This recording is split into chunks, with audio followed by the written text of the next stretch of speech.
Rat tails, the day imit a cyber rat. Sitting at my computer, I heard a scratching sound from the wall vent. When investigating, sure enough, there was a rat in my home, crawling around casually like it owned the place.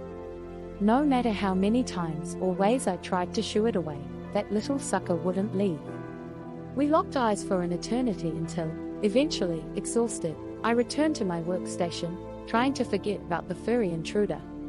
But of course, rats have beady eyes, and all this staring proved too much concentration for me. I could still feel its presence behind me, as if those beady-faced interlacers tampering with the back of my skull. I encountered a cyber rat that was quite different from the ones I'd seen before. It was huge and had an odd glow about it. This rat taking over the world through our computer systems wasn't ordinary. It was a forerunner of an evil, dark force that sought to conquer the planet via our computers. I can't help but wonder if this is how things will continue for us in the future. If we're not careful, we may all be enslaved by these computer-controlled rats. I pondered a scary thought as I watched the rat scamper away. Luckily, I had a plan to stop it. I quickly realized that the only way to get rid of this rat was to confront it directly. But how? It was more intelligent than your average rodent and, as far as I could tell, utterly immune to any physical harm. So my first thought was to try and reason with it, but considering its actions until that point, it seemed like a lost cause. No, this rat needed to be stopped by whatever means necessary.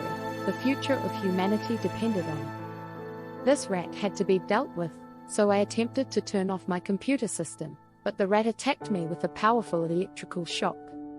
I was momentarily paralyzed, and in that time, the rat had disappeared. Then, as I lay there on the floor, trying to regain feeling in my body, I knew that this wouldn't be easy. Defeating this rat would take more than just brawn, it would also take brains. I got up and dusted myself off, vowing to find and stop this rat before it could do any more damage. It was clear that it was after something specific on my computer.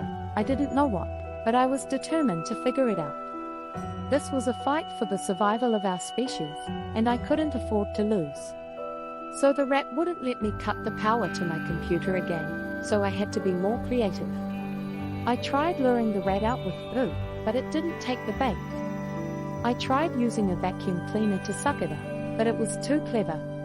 I even tried setting a fire in the room, thinking that maybe smoke would drive it out, but it just sat there calmly and looked at me as the flames grew taller.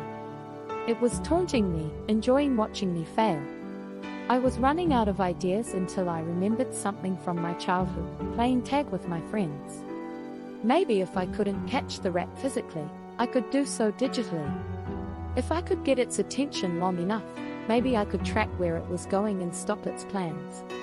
It took some time, but I eventually managed to corner the rat in a digital maze with no way out. It was trapped, and I had won. As I watched the rat frantically trying to escape, I couldn't help but feel a little sorry for it. It was just doing what came natural to it. But this wasn't about mercy, this was about survival. The rat had to be stopped before it could do any more damage, and now, thanks to my quick thinking, the world was safe again. Phew, that was close.